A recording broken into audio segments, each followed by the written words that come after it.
Good morning from London. Tom Mackenzie alongside Lizzy. We are an hour away from the opening trade. Here's what you need to know. Trade uncertainty weighs on earnings as sales slump at luxury giant LVMH, while Volkswagen cuts guidance as tariffs take a toll. We will hear from the car maker's CFO. The global stock rally hits the brakes as uncertainty over US monetary policy saps a 7-day winning streak. President Trump says it's about rates, not renovation, as he clashes with the Fed chair during a rare tour of the central bank. Plus, markets pair bets on a September rate cut for the euro area, as President Christine Lagarde says the ECB is now in wait-and-see mode. Well, Tom, we are 1 week away from President Trump's tariff deadline. We still don't have a US-EU deal, but yesterday we had European stocks up for a second straight day, powered by earnings, and we've got plenty more of those to come this morning. But futures pointing lower here in Europe this morning, higher stateside, and euro-dollar at a 117 handle after that hawkish hold, or so the markets perceived it, yesterday from the ECB. The countdown to the opening trade starts right now.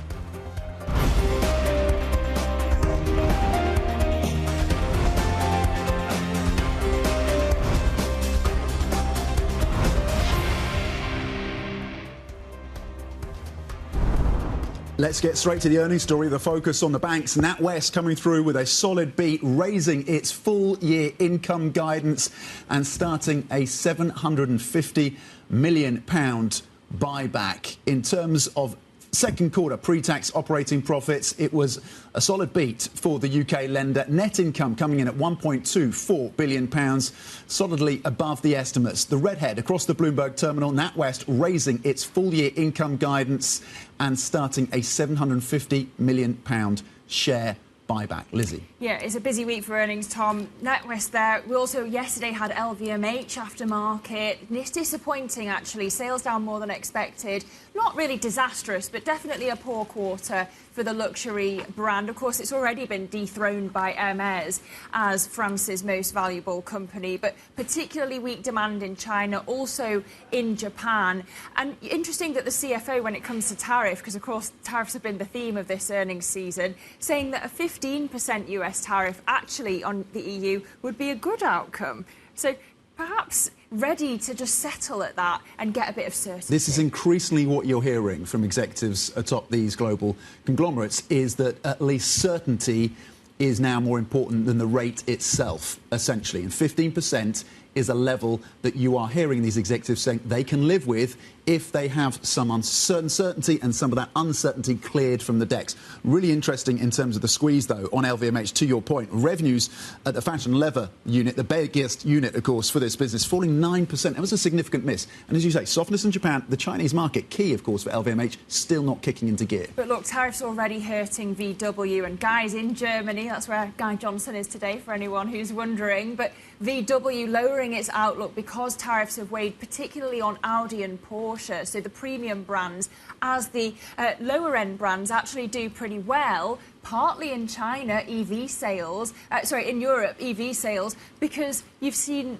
drivers turning away from Tesla because of Musk's links to Donald Trump.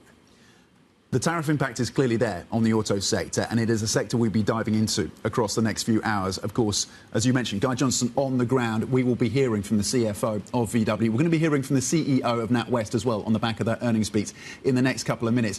The other key story, and there were remarkable pictures out of the US, of course, as President Trump visited the Federal Reserve building alongside Jay Powell, who, of course, he has been lambasting over recent weeks around what he describes as a failure to lower interest rates. This was essentially, and this was how it was billed by the White House, for President Trump to look at the renovations, which, of course, he has criticised Chair Jay Powell over for the cost, the run-up in cost of these renovations. But clearly, there were the optics around this, and President Trump, of course, is a master when it comes to these optics, but the language as well.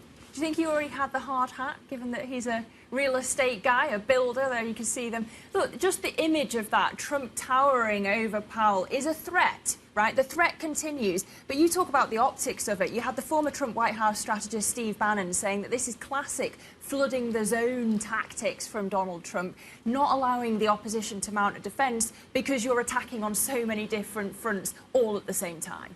The threat was not in the verbiage, it wasn't in the words, it was in the optics, to your point. President Trump saying, in fact, that he isn't ready to fire Jay Powell. He doesn't think that's a necessary step at this point. The threats, of course, around firing Jay Powell have been there from Trump and his team.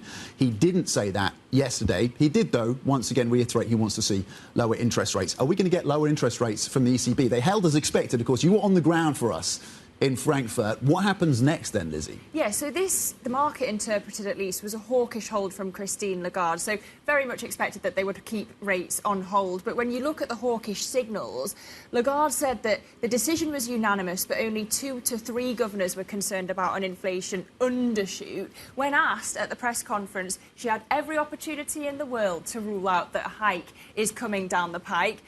Didn't want to.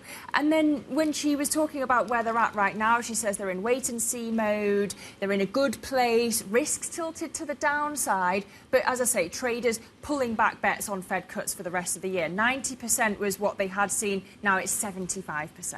Let's tell you what else is coming up on the show today. Analysis from Sri Kocha-Govindan, Aberdeen's senior economist. We'll talk about the ECB, we'll talk about the Fed, and we'll talk, of course, about trade deals. Horst Schneider, meanwhile, we talked about the auto sector. Here's the deep dive coming from Bank of America's research head of automotive research on a day where we are on the ground in Wolfsburg, of course, with the CFO of VW. And Kiran Nandra, Jupiter Asset Management's head of equities. Is there complacency in the stock markets? We've seen the run-up in the meme stocks. How to position as maybe some of that trade uncertainty comes off the boil. We are wrapping up a big week of earnings, of course, with some significant interviews through the next 2 hours. Today, we're going to hear from NatWest CEO Paul Thwaite. That is coming up imminently. We'll also hear from the CEO of Valeo, Christophe, Perillat, and Guy, as we've mentioned, will be speaking with the CFO of VW, Arno Antlitz. Well, indeed, let's get straight to Paul Thwaite, the NatWest CEO, straight off the back of those earnings, Tom. Paul joins us now. Paul, thank you so much for making time for us on the opening trade this morning. A strong set of results here. You've announced a £750 million share buyback. You've strengthened your guidance on many fronts for this year, including on income, on tangible equity, on returns as well. Just walk us through these results and what's giving you this confidence. Good morning. Yeah, very pleased to announce a very strong set of half-one results this morning. As you referenced, income, profits and returns are all up on last year. And on the back of that, we're upgrading our guidance for income and return on tangible equity. We've also announced an interim dividend of 9.5 pence, which is 58% higher than last year, and a buyback of £750 million. So we feel very confident in the momentum of the business. We've seen good growth in our retail business, our commercial bank and also our wealth business. And importantly, we've added over 1 million new customers in the first half of the year, including those from our acquisition of Sainsbury's Bank. So the underlying customer activity has been positive, and that's reflected in the results, and it underpins the support we're providing to customers in the UK. But Paul, given that Bank of England rates have fallen more slowly than expected in the first half, and of course that's helped banks like yours earn more on deposits, are you really going to be able to keep this up in the second half if rate cuts pick up pace? Yeah, the fact that we've upgraded today our returns and income guidance, I guess, is a signal of our confidence in the ability to continue the performance of the bank. When you look at the three businesses we have, we can see strong volume growth, we can see good margin growth, and we can also see good fee growth. So whilst there are expectations, as you rightly say, for some interest rate reductions, and we're assuming 2 in the second half of the year, that will be offset by volume growth, the support and tailwinds we have from what we call the structural hedge, but also the strong quarters we've had earlier in the year on fee income. So net, we think customer activity is strong, and that's given us the confidence today to upgrade. Paul, what is the loan book looking like in terms of momentum there? Yeah, we have a very well diversified loan book. It's very broad in terms of the sectors it covers, both on the commercial side and the retail side. And I'm pleased to say Impairments remain below our guidance. Performance in the asset books is good. If you look at the leading credit risk indicators, mortgage arrears are low, consumer credit arrears are low, and debt ratios in corporates are still, in historical terms, relatively low. So we're very pleased with the performance of asset quality. Customers have proven themselves, both households and businesses, to be very resilient. And what we've reiterated today is that we expect to come in under inside of our guidance, which is 20 basis points cost of risk. So we feel very comfortable that the customers are handling the environment well. As rates come down, they're able to service their debts, be they businesses or households. Big commitments, of course, from the UK and others in terms of defence spending. Are you seeing a tick up in terms of clients within defence, within aerospace, for credit, for lending? Are you seeing a pick up in activity as a result of that pledge and those commitments around defence spending? Yeah, NatWest is very proud to be a supporter of the defence sector. We're one of the biggest supporters of defence and have been for a long period of time. The various government initiatives and multilateral initiatives have definitely provided a stimulus, and we're seeing that for the large corporates that you mentioned, but also for the supply chain as well, which is very important here. So I think being able to drive growth in the defence sector at a large corporate level and at an SME end, we're starting to see those activities. We're running roadshows across the country to make sure that those mid-market companies and those SMEs can access that increased expenditure that will come. It is important that the government gets its procurement right. It's important that the large companies feel confident in terms of building out their investments. But net, what I'd say is we're seeing positive progress on the defence sector. The other thing, Paul, that the government's been doing is the Chancellor's Leeds reforms, which I'm sure you're familiar with. Is it fair to describe those as just tinkering? It certainly doesn't seem like this is Rachel Reeves's big bang moment, does it? Yeah, obviously we've seen the detail on Leeds reforms, on the financial services competitive strategy. We've also seen the Mansion House speech. What I'd say it's a welcome step, not just for the financial services sector actually, but for the wider economy. The proposals are broad in scope, and we are very supportive of them. What I would say is that a lot of them are in consultation stage or discussion stage. What I think is very important is that these reforms drive meaningful benefits for consumers and the wider economy, not just the city. So we're very keen to engage with regulators, with the government, to make sure that these proposals turn into hard policies that can drive the wider growth agenda, which ultimately is what sits behind them. But we are supportive of the proposals, and we'll engage very proactively to try and drive the change that is needed to stimulate more growth in the UK. Well, a lot of people are talking, Paul, about a doom loop in the UK because of how fiscally constrained the Chancellor is, the prospect that she'll have to raise taxes again in the autumn. Are you worried that if she runs out of headroom, she might consider a bank tax rather than break her fiscal rules? Is that something that you've talked to her about? Yeah, I think we all recognise, I guess, that the UK's fiscal constraints, and we've seen that demonstrated to us over the course of the last arguably 6, 12 and 18 months.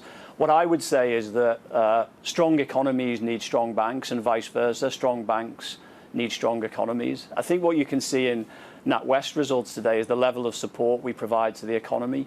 1 in 8 mortgages in the country is with NatWest. 1 in 4 businesses bank with NatWest. 1 in 5 startups start their business journey with NatWest. What I want to do is use the bank's capital in support of our customers. And I've been encouraged by the statements the government and the Chancellor have made about putting financial services at the heart of the wider competitive industrial strategy. So net, what I want to do is use the bank's capital to support customers, which ultimately supports the wider UK growth agenda, which is aspirationally what we all want. Paul, the UK government completing its exit, of course, from NatWest shares in total, in full, in May, so drawing a line under one of the biggest banking bailouts, of course, and 17 years in terms of its ownership of shares in NatWest. What does that mean for you and the team? How significant is that, Paul? What does it free you up to do that you wouldn't otherwise be able to do? Yeah, it was certainly a very symbolic moment earlier this quarter where the government sold down its final shareholding. We're very grateful to the support that the government has provided during that period. But what you can see in the results today, the strategy that I and the team laid out 12 and prior to that 18 months ago is working. So in of itself, it doesn't change the strategic plan for the organisation. You can see over the course of the last 6-7 quarters, the existing plan is working well. We're growing our 3 businesses, we're growing our income, we're growing our profit, and we're growing our returns. So from a strategic perspective, it doesn't change anything. But obviously, it was a very symbolic moment as we went through that over the course of the last 6 weeks. And what I'm focused on now is the future of the bank, the next chapter, and ensuring we can continue to grow NatWest, but also support the UK economy. Just finally, Paul, we can't let you go without asking you about tariffs. I know you're not so directly impacted, but it's the theme of this earnings season. Are you having European clients looking to shift their business away from the US and more towards banks like yours because of all of these tensions around Donald Trump?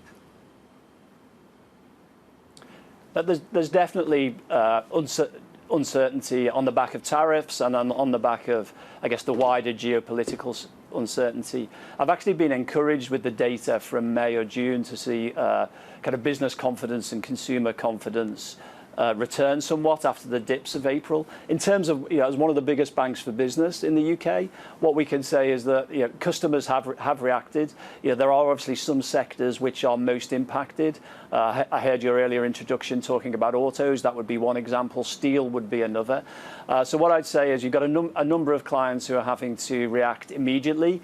But more generally, I'd say most clients are in wait-and-see mode. They're preparing their plans depending upon where tariffs settle. And from a bank's perspective, what we need to do is stand by the side of our customers. So whatever it is they decide to do, we can support them with their aspirations. OK, Paul Thwaite, CEO of NatWest, on the back of that earnings beat. Thank you very much indeed for your time. On the back, of course, of those solid numbers for NatWest in the quarter and the first half as well, raising the guidance, and with that £750 million share buyback. Here's what else you need to know this morning. Prime Minister Keir Starmer says the UK is still pressing for, quote, full implementation of its trade deal with the US, downplaying the prospect of a breakthrough on steel tariffs during President Trump's visit to Scotland this weekend. Under the deal, Trump pledged to axe the 25% tariff on steel imports, but while other elements of the agreement have come into force, the commitment on steel is proving problematic. Paramount shares rose in late trading after the FCC approved its merger with Skydance.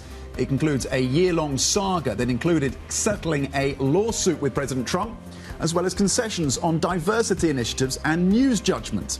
It comes a week after Paramount cancelled CBS's The Late Show with Stephen Colbert. And Intel tumbled in late trading after the CEO sparked concerns that he was more focused on cost-cutting than restoring the chipmaker's technological edge. Lip Bhutan says the company will cancel some factory projects and take a more conservative approach to future spending.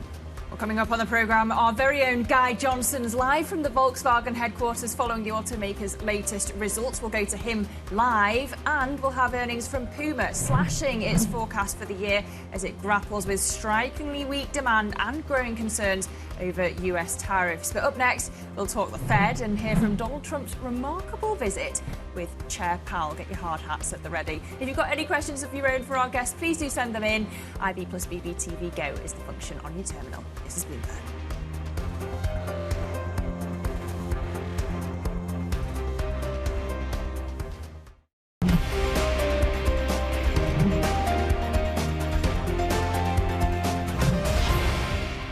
So we're taking a look, and it looks like it's about 3.1 billion. It went up a little bit, or a lot. So the 2.7 is now 3.1. I'm not aware of that. Yeah, it just came out. Yeah, I haven't heard that from anybody at the Fed. Yeah, it just came out. Arno said it about 3.1 as well. 3.1. 3.2. This came from us? Yes.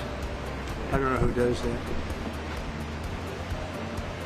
You're including the Martin renovation. You just added our entire capital. Yeah, you just added in a third building is what that is. That's a third building. Well, no, the but Martin building. it's a building that's being built. No, it was built 5 years ago. We finished Martin 5 years ago. It's part of the overall work. But it's So, not new. So we're going to take a look. We're going to see what's happening, and it's got a long way. Do you expect any more additional cost overruns? Don't expect them. We're ready for them, but we have a little bit of a reserve that we may use, but no, we don't. We expect to be finished in 2027. We're well along, as you can see. President Trump and Fed Chair Jerome Powell there sparring over Fed renovation costs and handing on a silver platter some great content for the evening shows and the comedy shows stateside, of course. Let's bring you Bloomberg's Valeo Titel right now for more. Wow, what an encounter. This was a pressure game, again, from President Trump on Jay Powell. What do we take away from this? He says he doesn't want to see the chair fired, but he wants to see rates low, and he's reiterated that. Yeah, it was, I guess, a spectacle. He really turned it into a televised political event. It is quite rare that we do see the U.S. president visiting the Fed. We haven't had one in around 20 years' time. But it goes to show that he did make comments, both negative and positive, around Powell on the renovations. There was a remarkable exchange after that where it saw the president joke that he might ordinarily fire a project manager who oversaw such cost overruns on a project. We know that President Trump has a big experience when it comes to real estate development, but the tour really saw it cast the public exchange between the two in a rare televised event that did attract a lot of media attention. But he did maintain that there was no tension between the two, and then went on to say that it's probably not enough, the project overruns, that's probably not enough to fire Jerome Powell. And then went on to say that his firing is not necessary because Trump does believe that he will do the right thing. And we all know he's made it very public what he thinks the right thing is to do, which is to lower interest rates at the next meeting. OK, so at least that bit is consistent. Bloomberg's Valerie Titel, we thank you for analysing that for us. And let's get back to the earnings story now. We turn to autos. VW cutting its guidance for the year as US tariffs hit the bottom line at Audi and Porsche in particular. For more, anchor Guy Johnson joins us from inside the VW factory in Wolfsburg, Germany. Guy, a busy factory scene behind you there. Absolutely, Lizzie. They've just had breakfast. The team here has just had breakfast. Normally this line isn't running during the summer, but actually they're seeing quite strong demand for the vehicles they're producing behind me, the Tiguan. So they've got the line open. They're running 2 shifts right now here in Wolfsburg for this factory. So, yeah, it's really cool. They're building cars right behind me, and we are continuing to see them coming off the line. Look, the real story this morning is it looks like Volkswagen stock is going to be a little bit lower this morning. We're thinking kind of circa 4%. We'll see exactly what those numbers look like in around half an hour's time when the DAX opens. But the key thing to take away this morning is the Volkswagen has cut its margin guidance down to 4 to 5% from a previous envelope that was significantly higher than that. And the reason for this is because of tariffs. Now, they've given a couple of scenarios here. I've just been speaking to the CEO, Arno Antlitz, about this. They've given a couple of scenarios. One is basically 10%. The other one is up to around 27.5% if you include the 2.5 that's already in there. 27.5 would cost them 200 basis points on the margin. But they don't know what the number is at this point. So at the moment, they're just guessing in terms of what the ultimate figure is going to look like coming out of the EU-US transaction. But what they've tried to do is calibrate it. If it's 10%, the number looks like this. If it's 27.5, the number is going to look like this. As I say, it's a 200 basis margin hit that we're going to be seeing if it's going to be that higher number on the margin. They're going to have to invest more money into the United States. That is now clear. There's been talk of a massive investment, but they don't know what that number is going to look like.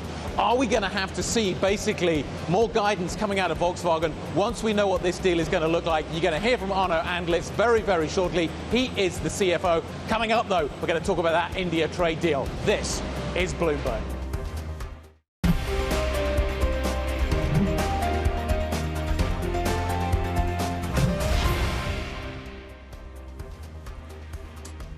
Welcome back. 30 minutes, of course, from the start of the opening trade this Friday. European futures pointing a little softer, down 0.3% after gains of 0.2 yesterday. The context, of course, is that the S&P 500 notched another record high by the end of the close yesterday.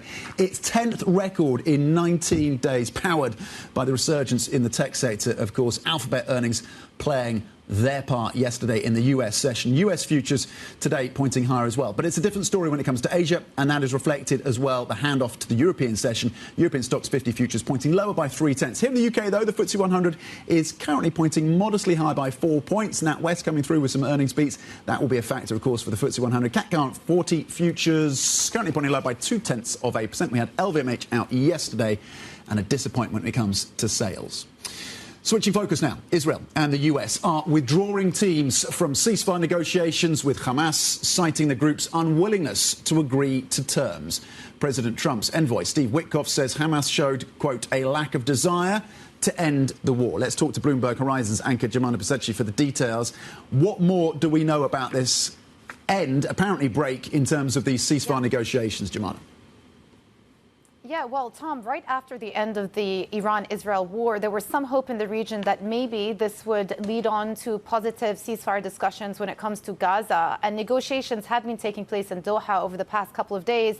Some hopes at the beginning of the week that we could see a breakthrough, but it appears to be the case that negotiators have now walked away. The U.S. taking their negotiators away, the Middle East envoy for the region, Steve Witkoff, saying that Hamas does not appear to be coordinated or acting in good faith. And then he adds, we will now consider alternative options to bring the hostages home, without elaborating on exactly what those alternative options are. And it's just another setback in these discussions. And really, the main sticking points continue to be the ones that we have discussed, and that Hamas is saying that they will only release all hostages in exchange for a full Israeli withdrawal and an end to the war. Israel saying it will not agree to the end of the conflict unless Hamas gives up power and disarms. And Hamas are saying that they are willing to step down from power, but not necessarily disarm. Herein lies the issue. And of course, we speak to the growing humanitarian crisis on the ground, with UN Food Agency now saying that 100,000 women and children are suffering from severe acute malnutrition. The Hamas-run Gaza Health Ministry saying that just in the last 48 hours, 33 people have died from starvation. But Jemana, I mean, to the annoyance of the US, you've got France's Emmanuel Macron saying that his country is going to recognise Palestinian statehood in September, and Keir Starmer, the UK Prime Minister, under pressure to do the same. Why are they doing that now? Yeah, so actually it's interesting to see that over the past year, more and more countries have been moving to recognize Palestinian statehood. You will recall Spain did it not so long ago, Ireland, Malta, Norway. The latest being the French President Emmanuel Macron. He says he will move to recognize Palestinian statehood around September, around the UN General Assembly. And within Britain as well, the UK Prime Minister also coming under pressure to do the same.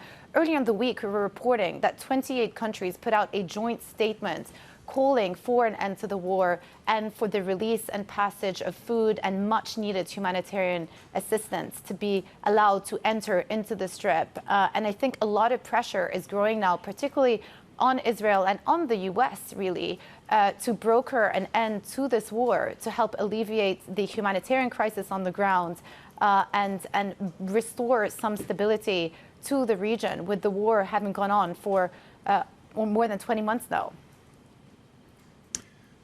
Jemana, we'll also have the story. This is one of the best read stories on the Bloomberg terminal right now, because this comes to how people express their opinions and talk about the facts on the ground as well. And this is about a Citigroup trader, in terms of a head of one of their trading desks, being forced to pull down a social media post talking about the starvation that's happening in Gaza. The World Health Organization head, of course, has said this is mass starvation, man-made mass starvation. What's happened here?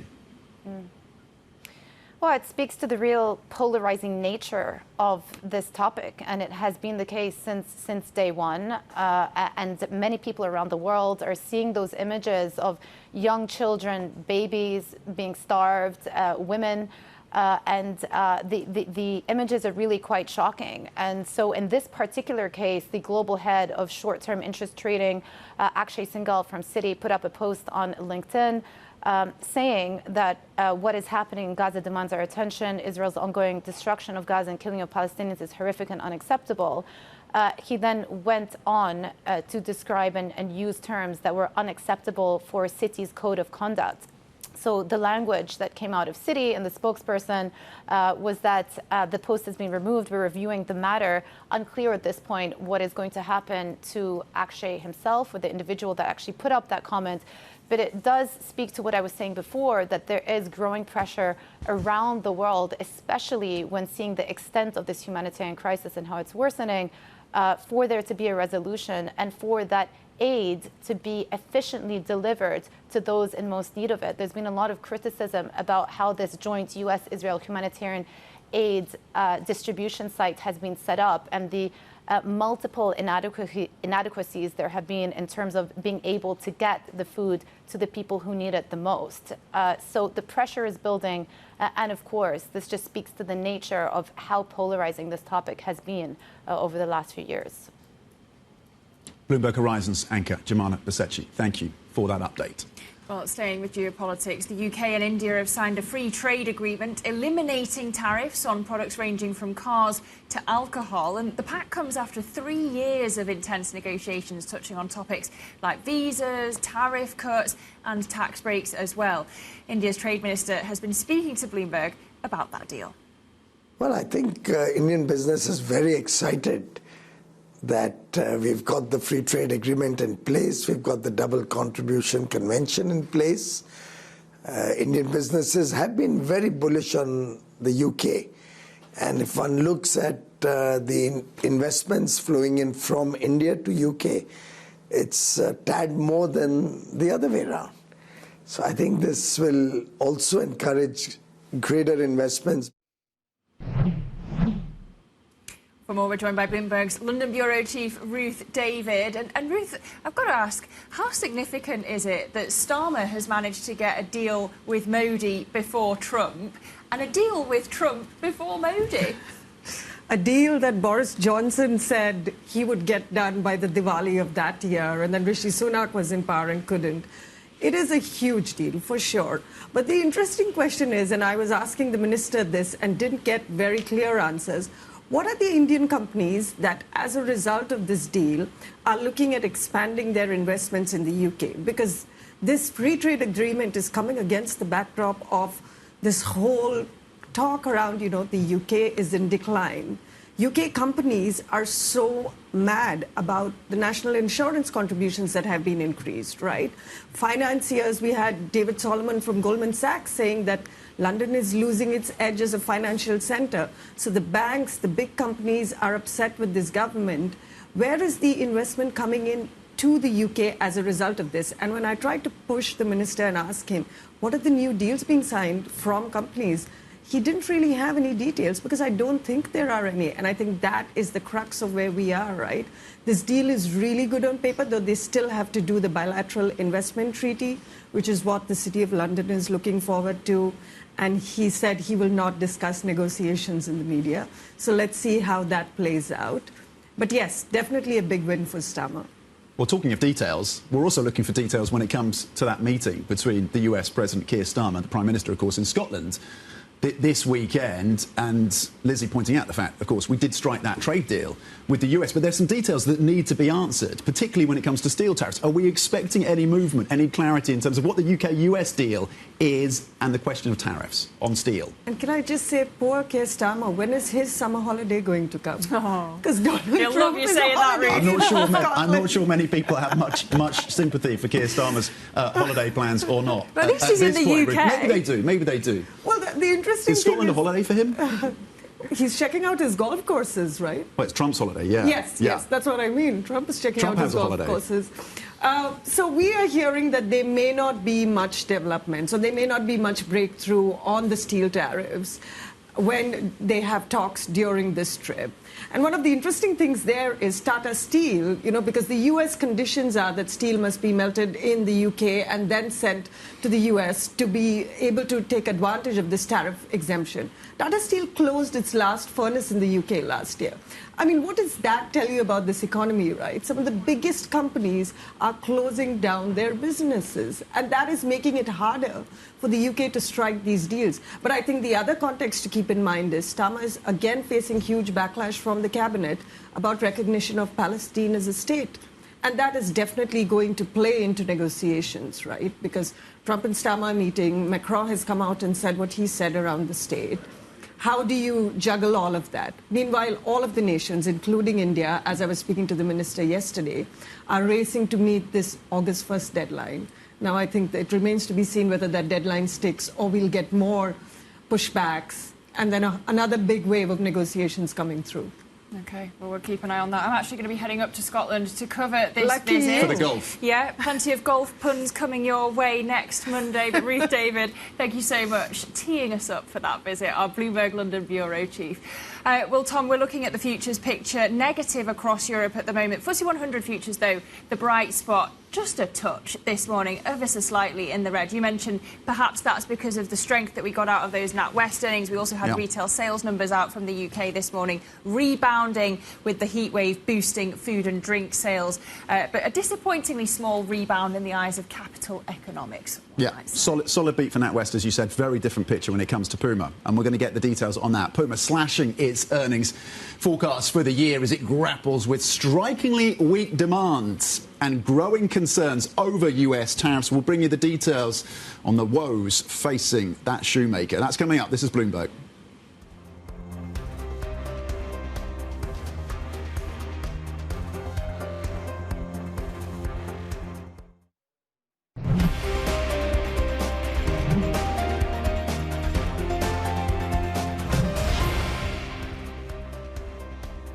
Sticking to the script, the European Central Bank yesterday left rates unchanged for the first time in more than a year. The President, Christine Lagarde, saying that policymakers are now in wait-and-see mode ahead of the impending deadline for a trade deal between the EU and the US. We are just 1 week away from that. But let's talk more about this and plenty more with Aberdeen's senior research economist, Sri Kochugovindan. Really good to have you with us around the table this morning.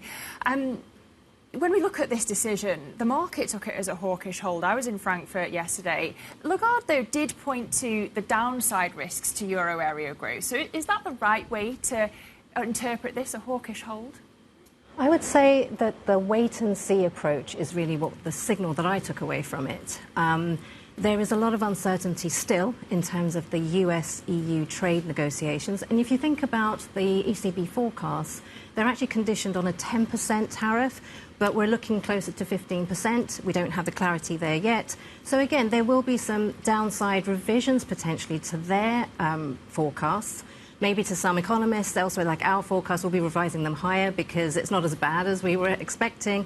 So there, I think it's worthwhile waiting and seeing what the data actually unfolds in the coming weeks. So we're actually thinking that September looks unlikely for another ease. Possibly there'll be another ease from the ECB in December. But again, that's a tentative. It really depends on the data from here. She did point out some resilience in the growth outlook. Yeah, I was going to ask you this because I was speaking to our economists about if you get a 15% deal, what does that mean for how many cuts you get? And they were saying, 15, as you say, is higher than the 10% that they forecast in June. Then you've got to layer on the sectoral levies. Yes. So they see 2 more cuts. Why are you uncertain about the second? The second, I think that it's true. There are downside risks there. But they're already at neutral. If we have 1 more cut, that will be some easing. And then we're also thinking about what happens next year in terms of the fiscal support that comes through. That does take time. So I agree, there is some risk of 2 cuts, but at the moment it looks like there is some resilience in growth there. The tariffs will take some time to filter through. It is a big move, right? From 2% before to 15 or 10 or 15, it's a big jump up. And that will have an impact. But possibly not enough to make that decision in September. I think just in terms of how the data appears and how the data can be interpreted by then, given what she said, it looks like more likely December for us. If we assume a 15% deal on tariffs, and if we look at the fiscal impulse coming through that you touched on in 2026, do we start to think about an ECB that's going to be hiking next year? Yes, that's something we're thinking about. Later in the year, that is a possibility because we're already at neutral. If we cut 1 more, if there's 1 more cut, it's good to stay at that sort of monetary easing. So there's still monetary easing to come through as well. We've had 7 consecutive cuts, which yesterday's hold sort of broke that pattern. So all of that has got to come through. And then eventually that combination of monetary and fiscal easing does look like there's going to be a hike, but more likely the second half of next year, the end of next year. So nothing too imminent. So it's not something we're focusing on too much for now. Given euro strength and the redirection of trade flows from China to Europe, are the risks to inflation to the downside in terms of a deflationary environment for the eurozone? I think more disinflationary potentially from here, because we are expecting weaker growth. The stronger euro, perhaps from that shift away from US assets, sort of supporting the euro for the last few months, that combination does provide some disinflationary trends. And we're seeing that, we are expecting an undershoot to continue into the end of this year and a bit further on. Something that Lagarde did mention yesterday. Well, yeah, she didn't really want to talk about the euro, did she? She certainly didn't want to go as far as Luis de Guindos in pointing to that 120 level. Is that the level that you think raises caution for the ECB when it comes to the disinflation narrative? I'm not sure about a specific level. I think, in my mind, it's more like the speed of the sell-off, the speed of the move. I think if it sort of stays around here and there's a little bit of a sell-off from, a little more of a rally from here, it will filter through over time. I don't think there's a particular level that they can sort of target. OK. Yeah. And just coming back to the tariffs, even if we did get a 15% tariff deal US-EU, you'd still have the sectoral levies to deal with, copper, pharma. How much of a hangover would that still leave over the euro area economy?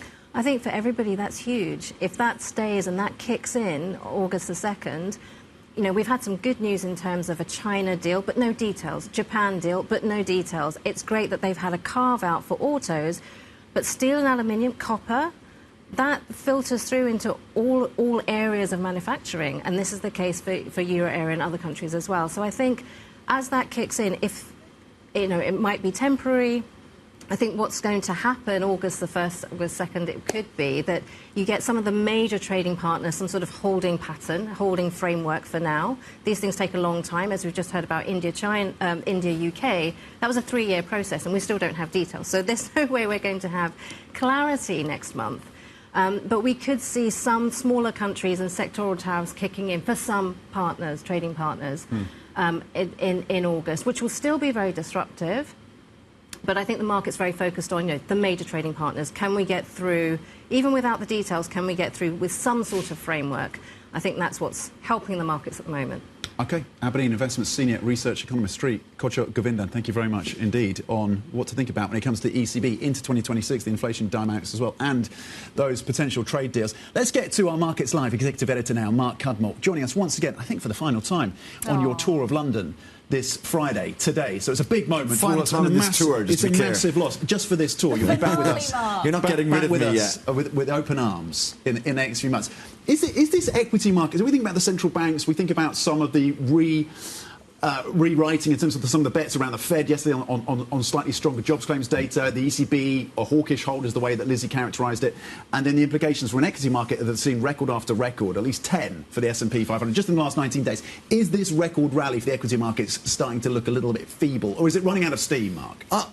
No, I don't think it's running out of steam, and I think it's probably going to go higher again next week in terms that, at least the first half of the week, because you're likely to get more trade deals before the deadline. So we know that the news flow is skewed to be positive in the short term. Now, I am very, very worried about the impact of tariffs and about what happens in August. Now, I should say, clarify that, because I'm very worried about the impact of tariffs, but the real impact from tariffs in terms of the real damage won't come through for months.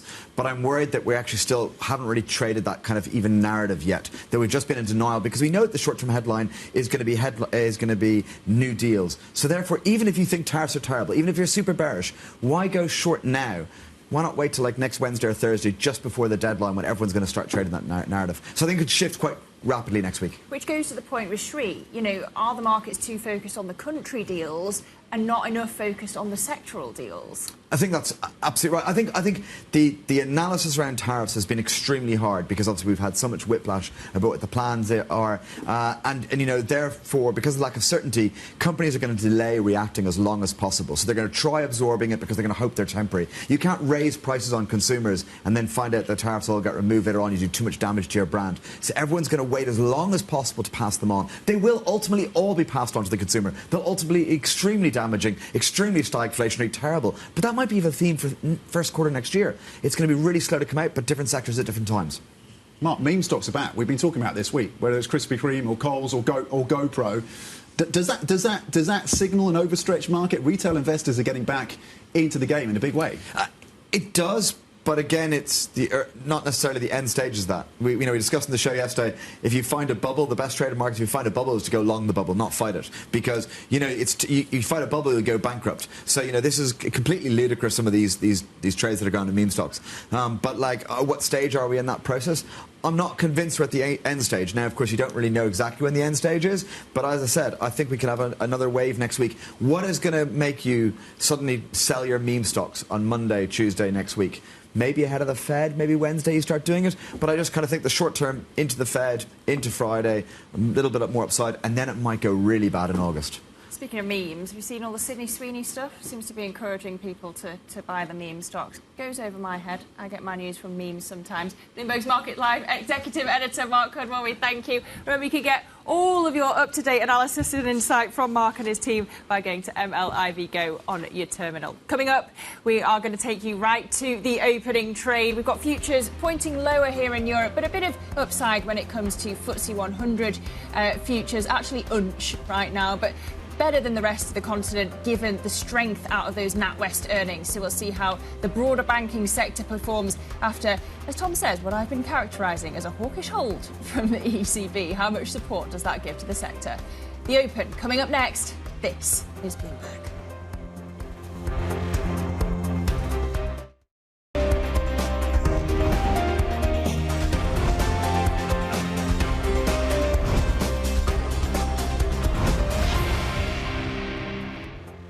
Happy Friday. A few minutes to go until the opening trade, of course. Let's take you back to yesterday when you started a strong session with the benchmark stock 600 here in Europe, of course. Before those gains started to fade towards the end of the session, the handoff to the US, some strength coming through, the Alphabet earnings in terms of that AI momentum, just confirming for many that drive and that catalyst is still there. Worth noting, though, that despite the fact that you logged a 10th record high for the S&P 500 just in the last 19 days, you did see a bit of de-risking towards the end of the session, and that ties us into the futures picture today. You had a sell-off in Asia across the benchmark, and you're seeing some softness in Europe as well. To some extent, it's about reassessing just how far the ECB and the Fed is going to go in terms of additional rate cuts, but also the earnings. A bit of a dampener when it comes to France and Germany, with Puma in focus, weakness there, weakness when it comes to VW. The DAX futures called lower by 0.6. The FTSE a little bit more resilience. NatWest playing the role there with a strong set of earnings from that lender, and downside pressure coming through across the Stocks 50 futures, pointing low by 0.5. Worth noting, LVMH was also a miss yesterday. By the end of the close, that will feed into the market session today as well. Lizzy, what are you watching? Let me dive into some of those stocks that you mentioned, Tom. So I want to start with LVMH. As you say, sales down more than expected. A poor quarter, though not perhaps disastrous, but especially hit by the weak demand in China. Obviously, that's been a big growth driver for the company. Also, weakness in Japan. So we keep an eye on them. Puma also looking for a weak start today. They've slashed their outlook. The new CEO facing weak demand, also having to deal with tariffs. And VW got the tariff story on their mind too, weighing on Audi, weighing on Porsche. So we watch those shares. They've been down on TradeGate. Will they be as well at the open? Tom, we are moments away from the European cash trade. It's the earnings story and his expectations that maybe you get fewer than 2 cuts from this Federal Reserve on the back of stronger jobs data that is tying in to the markets right now. Worth noting again that the Asian session was weak, snapping that run of gains. Of course, global stocks still near those record highs, but some question marks now when it comes to the earnings story and how to think about how much support is going to come through from these central banks. In terms of the pricing, we're looking at the FTSE 100 opening just modestly higher. In fact, range bound right now, starting to get a bit of a grip on the situation with NatWest will be playing that role. We know, of course, that the Prime Minister, Keir Starmer, will be in Scotland meeting with President Trump, of course, over the weekend. We'll see if there's any more details in terms of that US-UK deal. So you're flattening right now on the FTSE 100. We're expecting pressure to come through on the DAX when that opens. No print yet. The CAC 40 is down 0.5%, and no doubt LVMH will be leading lower on that. We'll get the details in terms of that particular stock. But softness when it comes to the CAC 40, down 0.4, and the DAX still not opening. The IBEX over in Spain just down 0.1%, but of course we're going to be watching VW and Puma when it comes to the DAX. And again, the ECB sounding reluctant to go further. 2% is where they've held rates, of course. Will they go again by the end of this year? The trade story will be central to that, Lizzy. Well, Tom, we are waiting for the DAX to open, but at the moment, sectorally, bottom of the basket are the autos, and Valeo is at the bottom of the basket. We're going to be speaking to them later on in the programme. We wait for the result, the share open for VW, but not far behind autos sectorally is consumer products and services, down 0.7%, because we've got a whopping great move to the downside from Puma off the back of them slashing their outlook, weak demand, tariffs weighing on them, and those shares down 20% as things stand. Another one to the downside off the back of earnings is Signify, but a bit of upside from NatWest. Maybe we would have expected a bit more. We, of course, were speaking to the CEO earlier. NatWest raising its guidance, unveiling this £750 million buyback, but the share's only up 1% as things stand, and the broader banking sector, much of a muchness really, in the middle of the basket, only down 0.25%. The only sector that is in the green this morning, Tom, this Friday morning, is utilities, up 0.1%, but it's negativity across my screen, both in terms of the sectoral picture and the whole of the European story. Yeah, in terms of some of those individual movers, again, of course, Valeo, we're going to be speaking, as you say, to a key executive of that business, currently down a little over 10% with that exposure to the auto sector. The challenges are there, of course, in terms of pricing, in terms of margins, in terms of the tariff story as well. The broad benchmark, Stock 600, now down 0.4%, but of course in the context of the gains that we've seen more broadly this week, the FTSE 100 now down 0.2%, and the DAX with that print lower, down 0.8 on the German benchmark. Lizzy. Well, we have Volkswagen open now, shares down more than 2% after the company lowered its financial outlook for the year as US tariffs bite. For more on the ground in Wolfsburg, we have Guy Johnson at the VW factory. But we'll be coming to him in just a moment. I just want to go through those VW results. Volkswagen cutting its outlook, US tariffs weighing on Audi and Porsche in particular, but a bit of upside when it comes to the EV sales for Europe. The drivers looking to Volkswagen instead of Tesla, it seems, because of Trump's ties to Elon Musk. Tesla has seen its sales drop double digits in both France and Germany. So can they take advantage, VW, of that drop and that pressure on Tesla, of course? Look, Guy was on the ground for us and Wolfsburg. You saw the factory humming there. But clearly this is a company that is exposed not just to the tariff story and the pressure in terms of the costs, but also the Chinese market as well. They've been embedded in the Chinese market for more than 2 decades, and that market has not yet turned around for VW. Guy Johnson, of course, joining us from inside the VW factory, and Guy has been speaking to the CFO. Guy, what have you been hearing?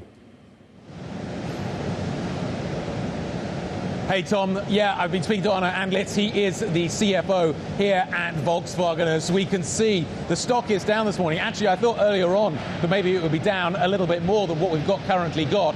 This is a company this morning that has come through and cut its margin guidance. We've now got a new range, 4 to 5% is the new margin guidance. And the reason basically for that is because of the tariffs. However, we don't have a deal yet. So how on earth do we calculate exactly what that tariff impact is going to be? Well, they're basically telling us at the upper end of the range that we are at around 25%, that you're going to see potentially a 200 basis point hit coming through for Volkswagen. At the lower end, at the kind of 10% range, obviously that number is significantly lower. Now remember, Toyota got a 15% number, so you can probably do the maths on exactly what that is going to look like, but clearly there is a hit coming through here. So I spoke to Arno Antlitz. He is the CFO of Volkswagen. This is what he had to say. To give you an indication, on a 12-month basis, 27.5% would be 200 basis points weighing on our margin. In terms of what you expect to get, Toyota got 15%. Is that a kind of number that you think you can get here at Volkswagen? Can you live with 15%? Give me the margin hit at 15%. So, Guy, obviously I cannot really comment on a specific number. That's clear. No. What I can say, 50% would be in the middle of the range, what we just gave. And what I can also say, I mean, look at our industry. Yeah? We make 6 to 8% margin. And currently we are faced with 25% tariffs. So this is clear, we need a good solution, and a solution that fits both the needs of the American administration, but also the European automakers. And by the way, not only the European automakers, also our customers and dealers in the US. Give you just one number. In June, our sales were down 25%. And that has a huge effect also for our dealers and their families. Could you live with 15%? Okay. as said, we need a good compromise, and we gave a range between 10 and 25%. Once you get the number, will you be able to give a much more accurate figure when it comes to the margin? I.e., will you reissue guidance when you get the figure? We were very transparent, and we gave you the number for 25%. That's 200 basis points. So and for 10% is 60 basis points. So you can do the math for whatever tariff, you get the burden, and you can compare that to our guidance. So we are very transparent on that. Are you going to have to make more investments in the United States? Is that now on the table in terms of what you're going to have to do as part of any package that is likely to come from the White House? Look, we're a clear market leader in Europe. We have a comeback plan in China, but we want to grow in the US. And that was true before, and that is still true. Look, we invested a lot in the US already, 12 billion. We operate the factory in Chattanooga, but we have only 4% market share. So US is still our, and will be in the future our growth market. And we also invested in a very exciting project. I don't know whether you know the Scout project. Yes, no, I've seen the Scout project. So it's really I've fascinating. seen one. You've got one just kind of over the road. Looks very nice. But you've also invested in Rivian as well. Yes. There would appear to be some logic at the moment of going, why not just buy Rivian and take the factory you were going to use for the Scout, for instance, use that for the Audi brand, which is struggling in the United States because of the tariffs, because you make them here, you don't make them there, and actually start to maybe reorganize as a result of a, let's call it a 15% tariff number. Isn't this the moment to rethink some of the plans in the United States? The US administration is making it hard to build electric vehicles in the United States. They're going down. Is now the right moment to do Scout? So these were a lot of information. So first and foremost, let me elaborate a little bit on Scout. So first and foremost, it is a great brand. Sure. We have a great heritage. And it will be not only an electric car. We will add a range extender. So Scout will have an electric portion, but it has a range extender, and that gives us a range of 500 miles. So we are quite confident that this package, a very robust design, great interior, with the 500 miles of range, will meet the demands of the American market. And in terms of synergies, we use synergies for the Scout project. For example, electric engine that we will use for Audi. And Scout will be also one of the first projects that gets the software from our Rivian JV. Okay. But how do you get Audi and Porsche back to double-digit margins if you're not going to build them in the United? Can you get Audi and Porsche back to double-digit margins if we are going to see, let's call it 15% tariffs? I mean, we explained that already. We look into the opportunity to build Audis also locally, but this is too early to give you an. But it is a possibility. It is on the table. How much money do you think you're going to have to invest in the United States? Is it more than you've invested now? I think Toyota's done more than 60 billion. You're nowhere near that kind of a number. Is that number that you've put on the table for the United States going to have to go higher as a result of these tariffs? We invest in Scout, and this is a big number already. Yes. And of course, if we would invest into a factory for Audi in the US, that number would go up. That number would go up. So, but I've heard the word massive being used. What does massive mean? Too early to. Too early, guy. But north of where we are now. In terms of investment, clearly. So you think you are going to have to invest more in the United States? We will. Yeah, we want to grow in the US. It's a growth market, it's a strategic market for us, and we want to continue to invest in the US. But give me an order of magnitude. Is it much? Like massive would seem to imply that you are going to do a lot more. You are going to put a lot more money to work in the United States. You don't have a figure in mind? Too early to give you a figure. Okay. In terms of what you are going to be doing in terms of the portfolio, there's been some suggestions that you may be offloading some brands, some parts of the business. How far down the road are we in terms of understanding what that's going to look like? And do you have a timeline? On what? Can you repeat it? In terms of maybe rationalising the portfolio? Yeah. Give me an idea of where you are in terms of your thinking. When we talk about rationalising, we basically talk about restructuring. And we communicate the restructuring program, for example, for Europe, for brand Volkswagen, and this is massive. Now we adapt our capacity in Europe to the market's needs in Europe, and we reduce our headcount, and we will also streamline the industry here. Arno Antlitz, the CFO here at Volkswagen in Wolfsburg, speaking to me a few minutes ago. Look, guys, I think he's in a really tough place right now. They've given us a reasonably broad approach to how they are looking at the tariff story, but they don't know the number. And it's really tough when you don't know the number to figure out exactly what the business is going to look like. They know at the upper end it's probably a 200 basis point hit on the margin. But after that, we've got a lot still to figure out. What kind of investment are we going to have to do in the United States? That's a question that Volkswagen is still going to have to answer. Do we need to reorganize our current plan? Clearly, this tariff story is making life very, very confusing for Arno and the rest of the team here at Volkswagen. Do we get more clarity when we get the number? When do we get that number? I don't know, nor do they. And I think that's probably why the share price maybe isn't down as much as we would have thought first thing this morning. This is a margin cut. Normally you would see a fairly big price reaction off the back of that. But who knows? Certainly Volkswagen doesn't know at the moment. They've tried to give the market some sort of an indication, but they are struggling. But I think the takeaways are, yes, tariffs are going to have an impact. And yes, Volkswagen is going to have to invest more money in the United States. How far does that go? Where does that go? Does that resolve the issue, particularly around Audi and Porsche? We don't know yet. So it feels kind of at the moment as if we're in limbo. But they've given us some numbers. They've given us a rough guide. The market's reacting to that, but we need an update. And I think that really is the story out of Volkswagen, out of Volkswagen this morning. Guys, from the factory, back to you.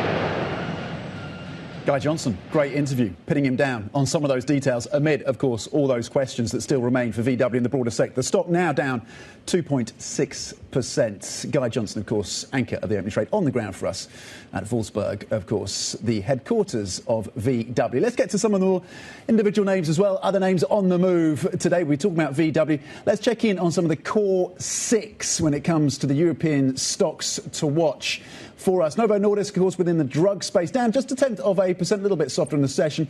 A fairly larger drop, of course, for LVMH. Not a big surprise given the sales softness that came through towards the end of the day, European time yesterday, with that sales drop, and particularly, of course, the squeeze continues in China for the maker, of course, of Louis Vuitton handbags and Dior luxury goods, going down 1.5%. Ferrari a little softer as well, the luxury car maker down 0.6. 0.9% is the drop you're seeing for ASML within the chip and semiconductor space, and a drop of 1.5% for Schneider Electric. Nestle, it came out with earnings earlier this week, just down 0.2%. The earnings, of course, giving some detail in terms of the pass-through on costs and pricing. Let's get some more of the individual stocks on the move this Friday and bring in Chloe Melly from our stocks team. Chloe. Good morning, Tom. Let's start with Puma. So a major drop this morning in Puma shares. We're down about 18%. It did cut its outlook. It cited, of course, the tariff impact on earnings, but then also the fact that there's really weak demand really for athleisure and sportswear. And that's really weighing on Puma at the moment. And investors are reacting very negatively to that. A major drop this morning. Moving on to Deutsche Bank. So Deutsche Bank actually had obviously a great day yesterday with results that were welcomed by the market. It is down 2% this morning, and this may be because we had a downgrade from Citi analysts that said that the results that everyone was really excited about were actually a little bit average, and there was kind of limited evidence of revenue progression going forward. So it might be paring some of those gains today on the back of that. Now, moving on to a completely different sector, to drinks, to cognac. We've got Rémy Cointreau. It lifted its guidance this morning. It said that there was really good sales of cognac in the US, and then also it avoided the worst of the tariff impact in China, and that is leading the shares up 3.3% this morning. So quite a good morning for the spirits maker. And then finally, we have got Carrefour. So Carrefour, last night, it announced that it was selling its Italian operations that were kind of weighing down the earnings a little bit, and it also reported earnings that were quite good, that kind of were better than expected. The company is kind of in the middle of a strategic review. It's thinking about different asset disposals, and that seems to be kind of encouraging investors, and we are up 3.5% this morning on the back of that. All right, Chloe Mello, we thank you. Chloe from our equities team, thanks for all your work this week. I want to add a stock in of my own. Valeo shares are down 13.5%. They're weighing on the autos and parts basket, the worst drag on that sector, and it's the bottom of the sectoral basket across Europe. They have had a full-year revenue forecast missing estimates, and we're going to be speaking exclusively to the company's CEO, Christophe Perillat, live from Paris next. So stay with us for that interview next. This is Bloomberg.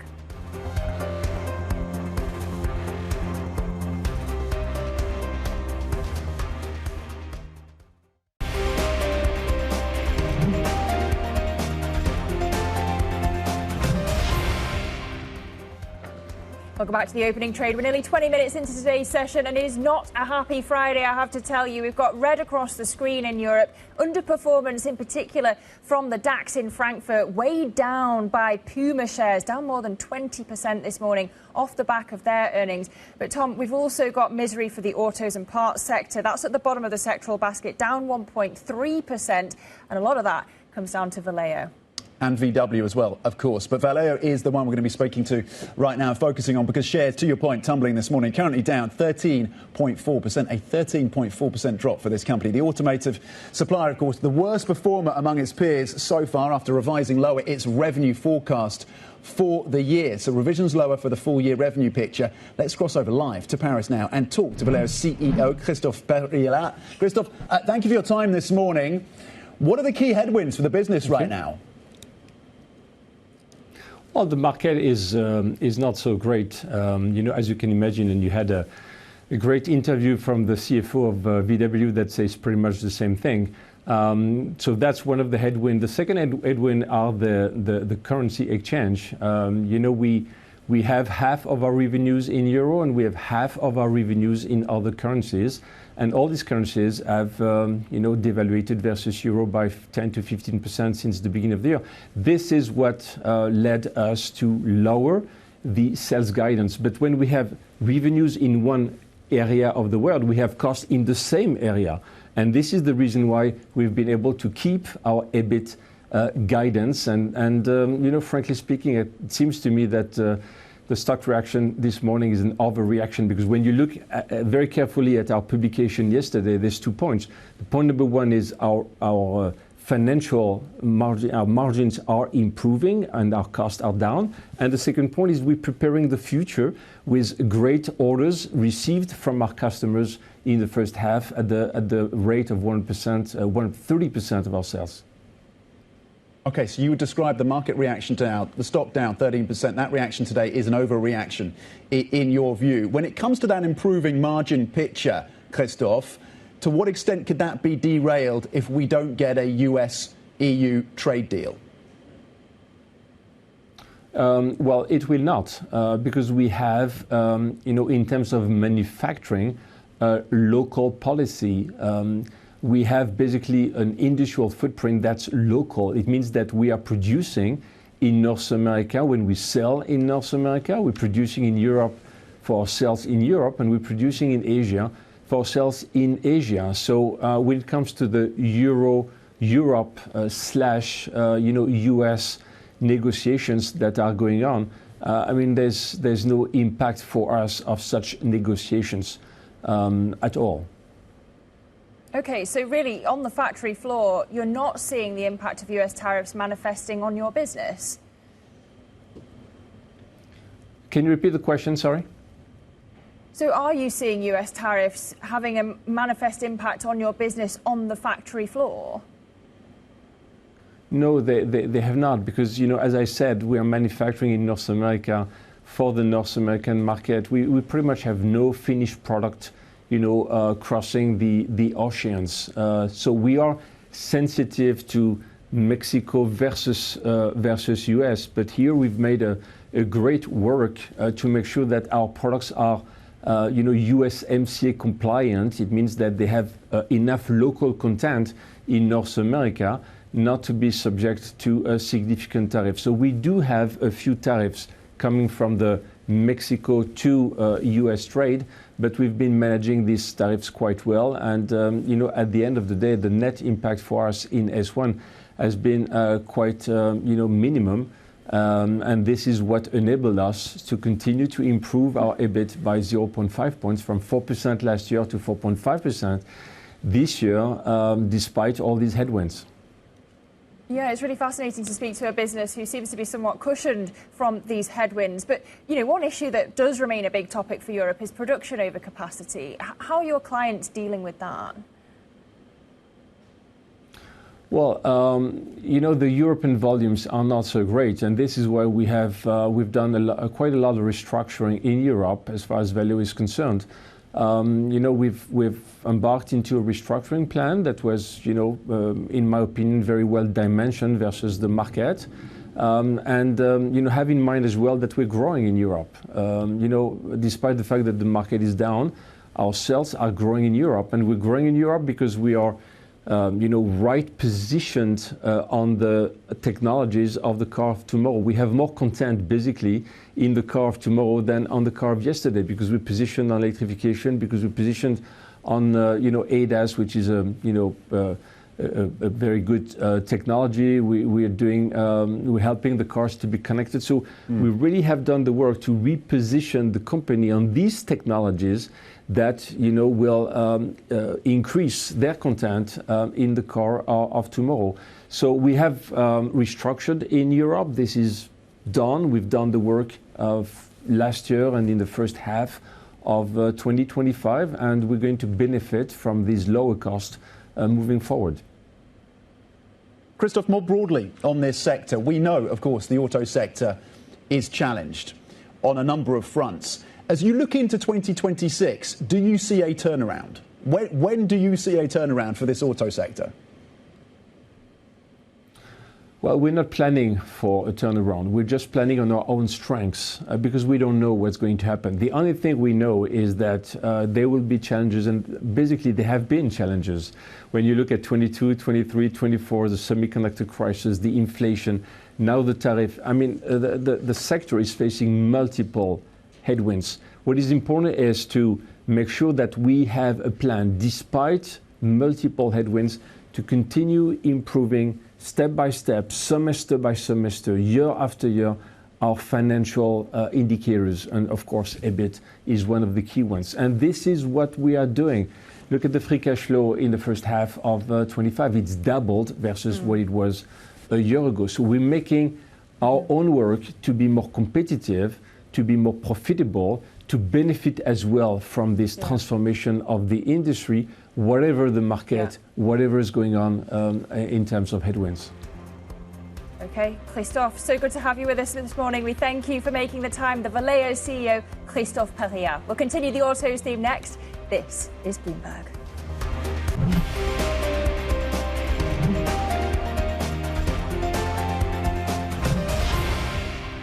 We made 6 to 8% margin, and currently we are faced with 25% tariffs. So this is clear. We need a good solution, and a solution that fits both the needs of the American administration, but also the European automakers. That was Volkswagen CFO Arno Antlitz speaking to Guy Johnson, of course, on the ground at their headquarters in Wolfsburg. Earlier this morning, we brought you that interview, of course. Let's get more analysis right now on the broader auto sector and bring in Horst Schneider, head of European Autos Research at Bank of America Global Research, someone with deep expertise in this space. Horst, thank you for joining us. As we think about a potential deal between Europe and the US, what would a 15% tariff deal mean for the auto sector of Europe when it comes to future margins? Well, that's hard to tell because the companies have not really yet told us what is their margin forecast in this scenario. We have written a report about that, and we highlighted that then maybe the margin hit could be something like 1%, 1.5%. If you include mitigation measures, then maybe the impact is only anymore 0.5 to 0.7%. But it really depends on import-export flows. What is in the end the capex credit that's going to get granted? Is there any capex credit that will be granted? So it all depends on that. The uncertainty really company by company remains very high. More broadly, when we speak to executives, there is a sense, we didn't get this so clearly from Arno, the CFO of VW, but we have had that sense from others within this space, that just getting a deal, just getting certainty in terms of where that tariff rate settles will ultimately be better than where we're at now for this auto sector. If we finally do get some, at least certainty going forward, pushing into 2026, how much of a benefit is that picture for this auto sector? Can they start to rewire and push for growth? Yeah, that is something I don't really understand, I've got to tell you, because in my view, a 50% tariff isn't something that you should celebrate. I mean, we have seen a tremendous rally in the European auto sector, especially amongst those companies which are maybe the most hit by the tariffs since the 9th of April. To me, it looks a little bit like buy the rumor, sell the fact. So I'm not so sure why the market celebrated also this Japanese trade agreement, because it still assumes a net burden. You're right that certainty, of course, is better than uncertainty, but then basically, you need to work from here basically against the tariff burden. That means the car companies need to raise prices in order to mitigate the impact. If you raise prices, usually there's a price elasticity and demand goes down. So maybe we discuss next, what is the impact on demand if inflation increases in the US? Well, yeah, what's the answer to that question, Horst? Sorry, can you repeat that, please? What's the answer to that question on inflation?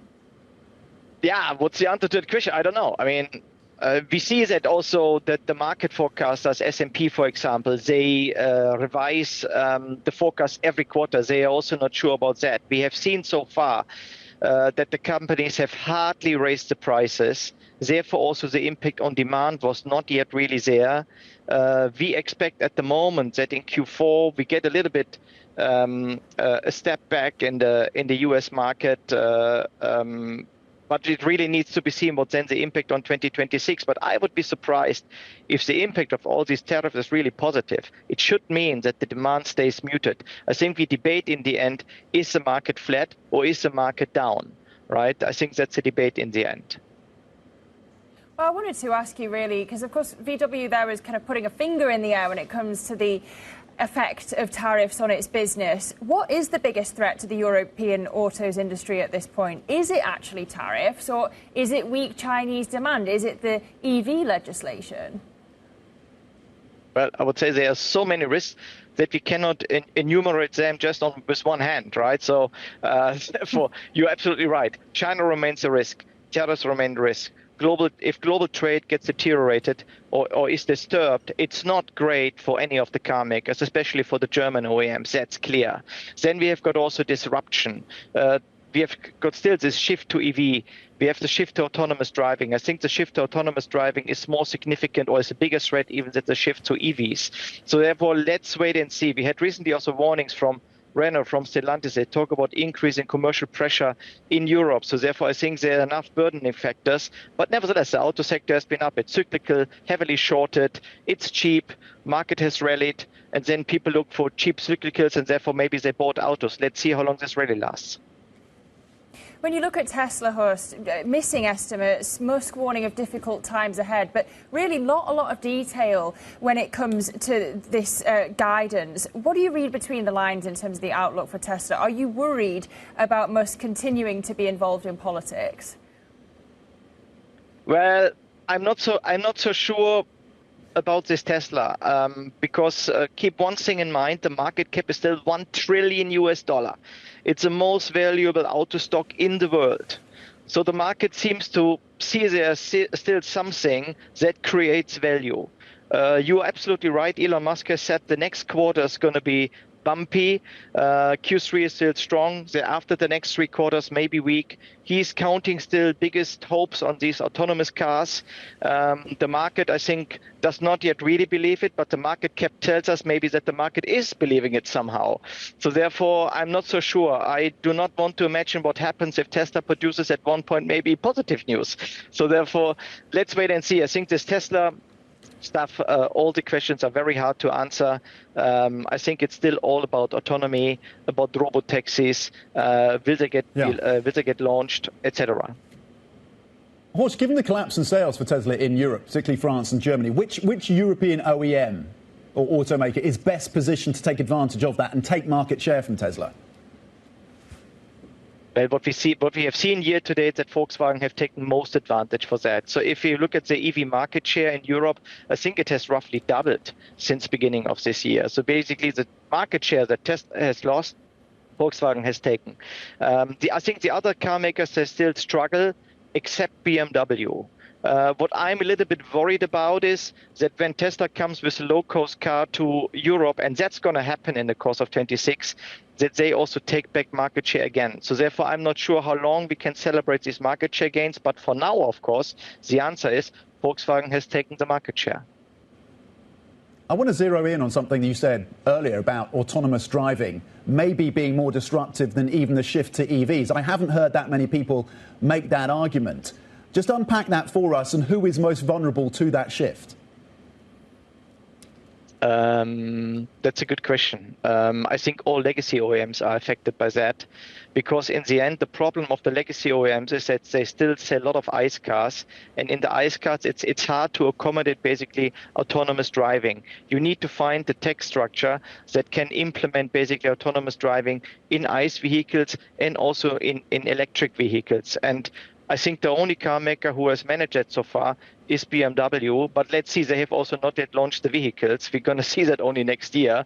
And all the other car makers, they still struggle. I think Volkswagen, for example, is on a good track with the partnership with Rivian. They can maybe get ahead of BMW even in 2028. About the other mass market car makers, I'm not so sure, because it's also an expensive device, this autonomous driving. And I'm not sure if the customer really pays for that yet there. Okay, Horst Schneider, Head of European Automotive Research over at Bank of America Global Research. We thank you so much for joining us this Friday. I hope you enjoy your weekend. We've actually, Tom, seen autos and parts improving as a sector throughout the programme, even though we've had our autos theme. So actually, they're about 3/4 of the way down the sectoral basket now when it comes to the Stock 600. But coming up, we're going to discuss the outlook more broadly for these markets with Kiran Nandra, Head of Equities over at Jupiter Asset Management. That conversation next. This is Bloomberg.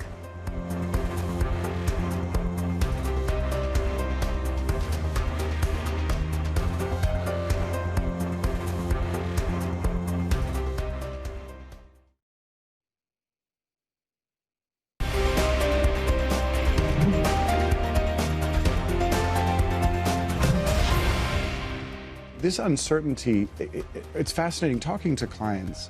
The impact on any given client's business of the tariffs, whatever the arrangement will be, can be very varied. If the consequence is that there will be a step up in tariffs, if this tariffs is like, I don't know what, 15%, it should be manageable. When you look at scenarios in these times, I think we had more than 20 scenarios. If it's 15%, yes, there will be an impact on the activities, Europe, US. But if you look at the options that Europe has, the calibration, the step up in their own investments, that should normally compensate. We did the tech transfer of the one remaining medicine that we had never produced in the US, and we had to do a tech transfer for it. Everybody's sort of positioning for how am I going to participate in that investment wave or be a supplier into and all the things that in Europe we need to invest in. And that's definitely going to be an offset to whatever the headwinds are that come from the trade arrangements. European business leaders speaking to us here on Bloomberg TV about the tariff situation amidst a very busy week of earnings. And joining us now for analysis is Kiran Nandra, Head of Equities over at Jupiter Asset Management. Welcome back, Kiran. Nice to be back. I wonder what you've made of earnings season so far. You just heard a load of CEOs talking about the tariff impact. Were you surprised by how much we've heard so far? A lot of it is kind of talking about uncertainty, talking about currency headwinds. Are you expecting more of a direct impact from tariffs later in the year? Yeah. So I think the one thing that, so first of all, kind of we're pretty early on yet with earnings. So I think probably around 10% of companies have actually reported. But I guess the big difference for me, for us this quarter versus last quarter, is that last quarter we were getting a lot of company management teams that were understandably, I would say, skirting around the issue of tariffs, just given the really high level of uncertainty. So clearly company managements are grappling with that, as we just saw. I think this quarter, that's actually changed at the margin, which has been pretty interesting. So now we're having a little bit more granularity, a little bit more certainty, if you want to call it that.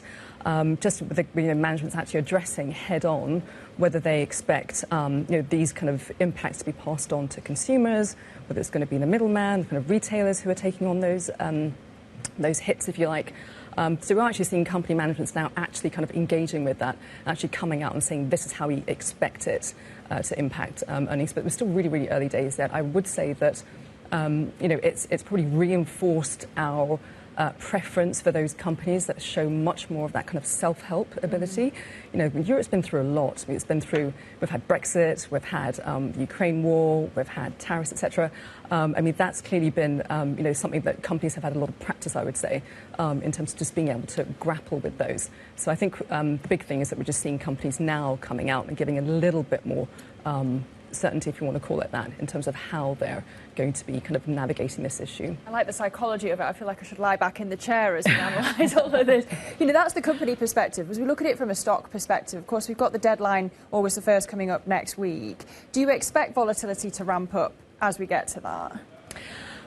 So I don't think so. Initially, some of the numbers that we were kind of expecting. There were numbers that were coming up as high as kind of 30%. I don't think that was kind of fully at all baked into numbers and baked into stock markets.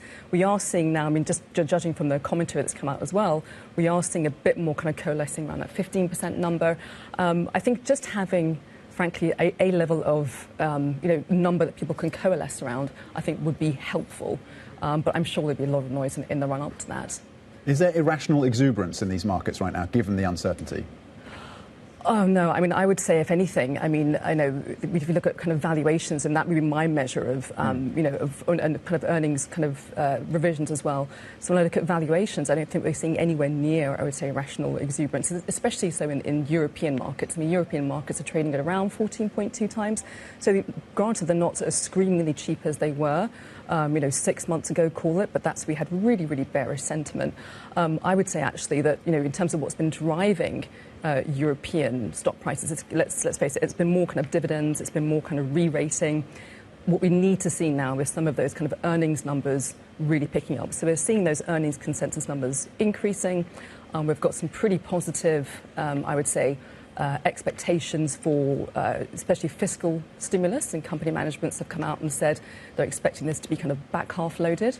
So I would say we're definitely not in that kind of irrational exuberance stage. Have we been reminded, given the performance in terms of earnings and the US markets as well, have we been reminded that actually that US exceptionalism trade is not fully dead, that the US has key players that are going to propel and get the upside, particularly when it comes to AI? We've had a reminder of that from the likes of Alphabet. The banks are storming ahead in the US. And yes, we've had a decent banking season in Europe as well. Yeah. But the idea that US exceptionalism is dead is premature, no? Yeah.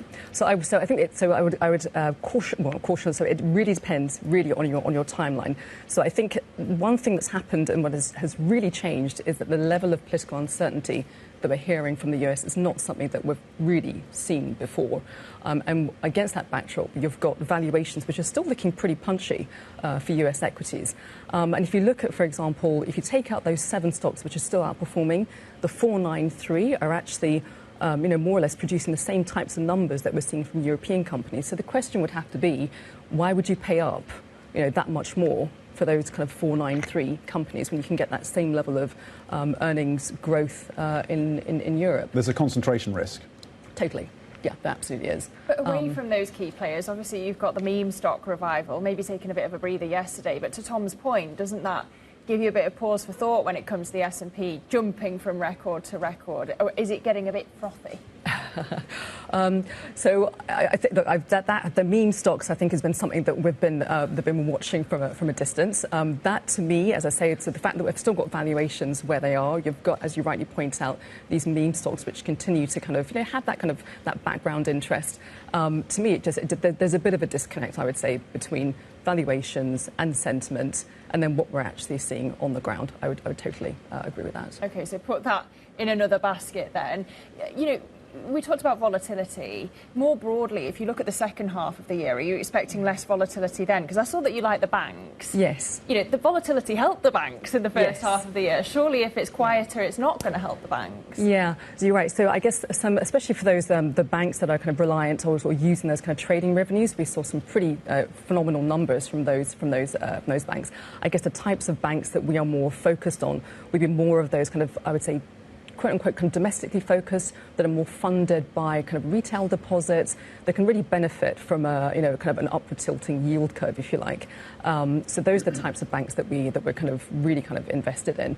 But you're absolutely right. I mean, that volatility is something that the investment banks are absolutely taking advantage of. But in terms of where, we find those pockets of value, it'd be much more in those kind of Italian banks, the Spanish banks. They've got pretty stable macro backdrops. There's also a fair amount of M&A as well that's taking place. So there's a lot of kind of, a lot of drivers there, a lot of levers on the bank sector in particular. You're seeing opportunities. So that's a call in terms of some of the banks, the bank stocks in Europe, and maybe consolidation is a catalyst there. But you also have a view that there are some opportunities in Asia as well. There's a big event happening in China right now in Shanghai, an AI summit as well, where we're going to be hearing from some of the key players there. That is clearly a sector that the government is leaning into. But the growth picture for China is still challenged. Yeah. What are the Asian opportunities? You sit in China. You want exposure to those who have exposure to China. So I would say I would broaden out into the kind of the Asian opportunity set. So some of the drivers that are impacting and positively impacting European stocks that move away from US exceptionism, those factors apply to other regions as well. So I guess the issue with China has been that it's been exceptionally cheap. We've had DeepSeek, which has obviously been a great catalyst for performance. I think what we're looking more at is that regionalization. I think supply chains have a huge part to play there. And then India clearly has been something that I think is a long-term, huge structural opportunity. And then, of course, I think that Southeast Asian bucket as well is something that we're kind of we're very positive on. Kiran, the dollar's had a relatively decent month compared to the whole of the year, right? That's knocked the pound. It's helped the FTSE. Yeah. Do you think that that's going to continue?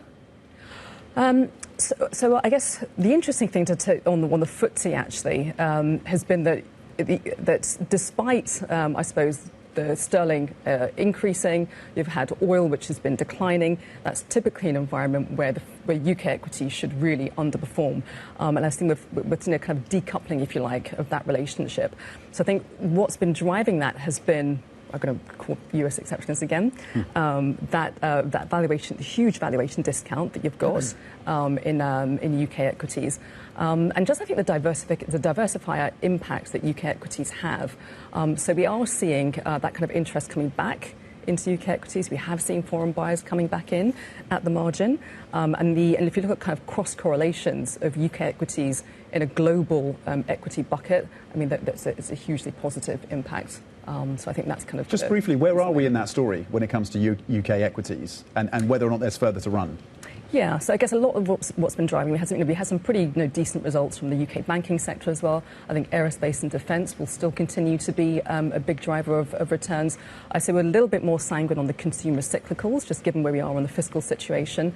So I think that still has legs to run. And things like the dividend, the income, cash flow generation, that still remains incredibly strong. So again, that's really much kind of a bottom-up story. OK, Kiran, thank you very much indeed. Kiran Nandra, Head of Equities at Jupiter Asset Management. Now, President Donald Trump, meanwhile, been downplaying his clash with Fed Chair Jay Powell over cost overruns during a tour, pretty remarkable pictures, of the central bank's renovation project yesterday, though he did make it clear that he saw the issue of lower interest rates as a more pressing concern.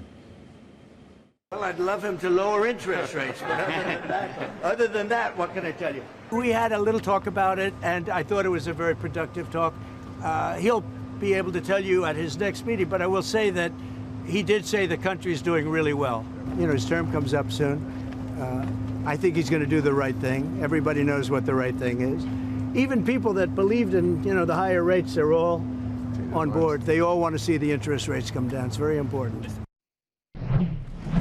OK, let's bring in Bloomberg's Valerie Teitel for more then. So we look at those remarkable pictures and, of course, a bit of a debate, bit of sharp words, at least trading barbs over the cost overruns, as they've been described, at least by the White House, when it comes to that Fed renovation. But also a reminder that this is a president determined to pressure Jay Powell and the Fed on lower rates. Yeah, no, that's right. I mean, not only is it just a rare event that a U.S. president even enters into a Fed building, we haven't seen one do so in 20 years, but especially not two that have had such disagreements, and a president that has expressed vocally his political pressure to get the Fed to lower interest rates as soon as possible. He wants them lowered as soon as the next meeting on next Wednesday. So it's extraordinary pictures of the two, this fight between them, this anger that President Trump has had with Jerome Powell being basically televised to the media in quite a spectacle yesterday. I mean, it was extraordinary to even see the U.S. president pressure Jerome Powell, standing next to him in the Fed building in front of cameras. I think that's something that's going to go down in history as pretty remarkable to see. Note that he did talk about the renovations. He did claim that the renovation cost has now exceeded $3 billion, but Powell was there to tamper those remarks, saying that included some prior renovations that had finished 5 years ago. But still, Trump is throwing criticism at the Fed renovations and how expensive the bottom line of that has led up to.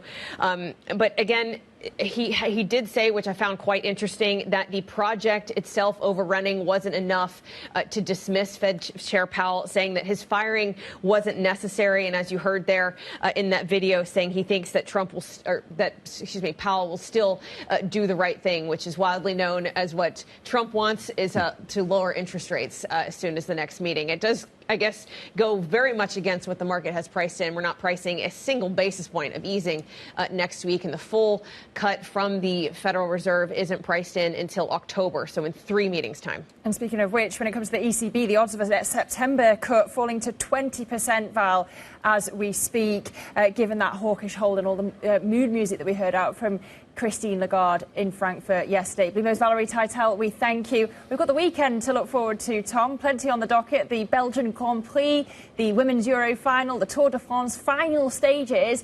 And I'm heading up to Scotland for Donald Trump's visit to his golf courses. Thanks. I'm married to a Scot, Should we get so I'm allowed to do a bit more of the Scottish accent? So you're going to be teeing off in Scotland with President Trump, maybe, on the courses up there. I'm definitely going to be watching the Euro finals. This is a big game for England and the Lionesses versus Spain in the final. And they've kept us on the edge of our seats versus Sweden and versus Italy, of course. They actually beat Spain earlier this year.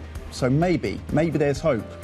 There's certainly hope for the Lionesses against Spain in the final. Don't forget, of course, to tune in to Bloomberg Next Africa. That is today for the latest monthly episode. This month, the show airs from the G20 Finance Ministers meeting. The Pulse is next. This is Bloomberg.